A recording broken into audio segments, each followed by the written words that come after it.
पहले लड़े थे घोड़ों से, अब लड़ेंगे जनता पार्टी के लोग।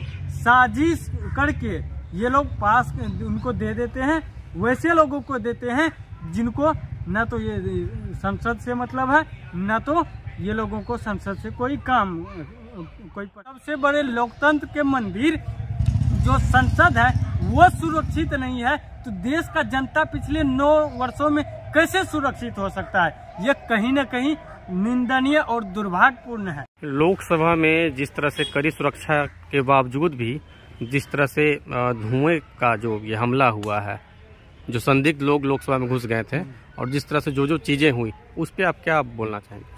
देखिए, सबसे पहले आपके न्यूज चैनल के माध्यम से जितने भी दर्शक हैं उनको मेरा नमस्कार। पत्रकार महोदय, आप लोग लोकतंत्र के चौथे स्तंभ हैं और समाज का आईना है। हमेशा सच्चाई को दिखाते हैं और जनता के जो धरातल पर, जो जमीनी स्तर पर जो मुद्दा होता है, उनको सरकार तक पहुंचाने का प्रयास करते हैं।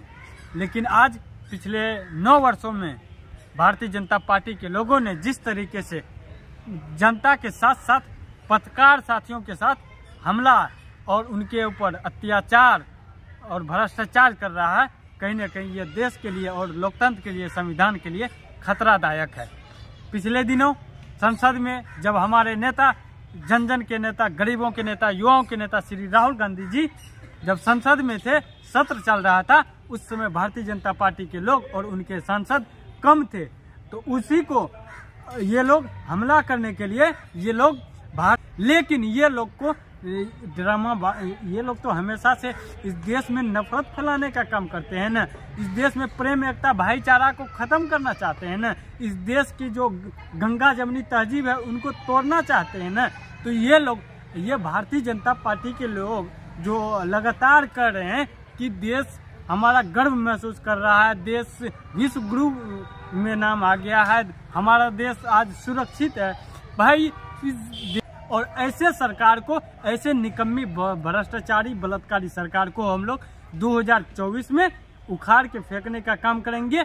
और इन्होंने जो घुसपैठियों को यहाँ लाने के लिए और देश के लोकतंत्र के मंदिर में हमला करने के लिए कार्य करने का काम किया है, यह देश के लिए दुर्भाग्यपूर्ण है।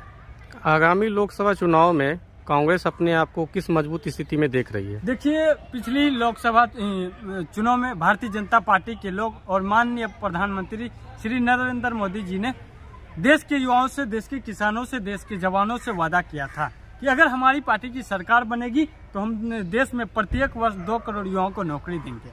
आज जब हम जैसे लाखों करोड़ों युवा भारतीय जनता पार्टी के आंख में आंख डाल के उनसे अपना हक और अधिकार मांगते हैं, तो भारतीय जनता पार्टी के लोग उनके ऊपर हक और अधिकार के बदले लाठियां बरसाते हैं, उनको जेल में बंद कर दिया जाता है।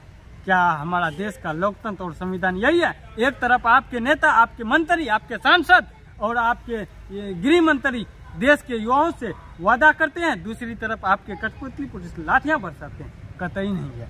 आने वाले समय में ऐसे पाखंडी, बलात्कारी, भ्रष्टाचारी पार्टियों को हम लोग एक एक मत के माध्यम से, लोकतंत्र के माध्यम से, संविधान के माध्यम से ऐसे पाखंडी को वैसे ही भगाएंगे जैसे हमने आज़ादी के समय अंग्रेजों को भगाने का काम किया था। अभी हाल ही में जो चुनाव हुआ उसका रिजल्ट कांग्रेस का जो रहा वो काफी ही बुरा रहा, इस पे क्या कहेंगे? देखिए पत्रकार महोदय, आपके न्यूज चैनल के माध्यम से हमने पहले ही बयान में कह दिया कि आप लोग पत्रकार है, लोकतंत्र के चौथे स्तंभ है, आप लोग सच्चाई दिखाने का प्रयास करते हैं। देखिए इससे पहले जो 2018 में जो विधानसभा चुनाव हुई थी 5 राज्यों में, उन पे हमारे 3 राज्य में कांग्रेस पार्टी की सरकार बनी थी और हम 2019 के लोकसभा चुनाव में हार गए थे। तो वो मतलब सेमीफाइनल में हम लोग जीते थे तो फाइनल में हार गए। तो इस बार जो सेमीफाइनल में ये भारतीय जनता पार्टी के लोग साजिश के तहत घटोला करके, चोरी करके, डकैती करके ये लोग चुनाव में ईवीएम को हैक करके, जनता को गुमराह करके, जनता को लूट को, किसान को के मुद्दे को भटका करके ये लोग जो सत्ता में काबिज किए हैं, जाति धर्म हिंदू मुस्लिम करके ये लोग जो सत्ता पे ये लोग राज कर रहे हैं, तो सेमीफाइनल में तो ये जीत गए, लेकिन हम लोग फाइनल 2024 में इसको उठा के पटकनियाते देंगे। अच्छा, आपका अभी चल रहा है अभियान बूथ जोड़ो यूथ जोड़ो, इस पे क्या कहेंगे? देखिए, आज इस देश में पिछले 10 वर्षों से भारतीय जनता पार्टी के लोगों ने जिस तरीके से इस देश के युवाओं के साथ बेरोजगारी, महंगाई जैसे कठिनाई से गुजर रहे हैं, उनके साथ जो इन्होंने विश्वासघात करने का काम किया है, उसी को कांग्रेस पार्टी ने एक निर्णय और एक संकल्प लिया है कि अब हम लोग यूथ कांग्रेस के साथ देश के युवाओं को, देश के नौजवानों को हम लोग आगे बढ़ाएंगे, पार्टी में लाएंगे। और कांग्रेस पार्टी जो संवैधानिक और लोकतांत्रिक पार्टी है, पिछले कई वर्षों से आज देश की सेवा कर रही है, हम लोग युवाओं के साथ उनके कंधे से कंधे मिला करके हम लोग इस देश को मजबूत करेंगे।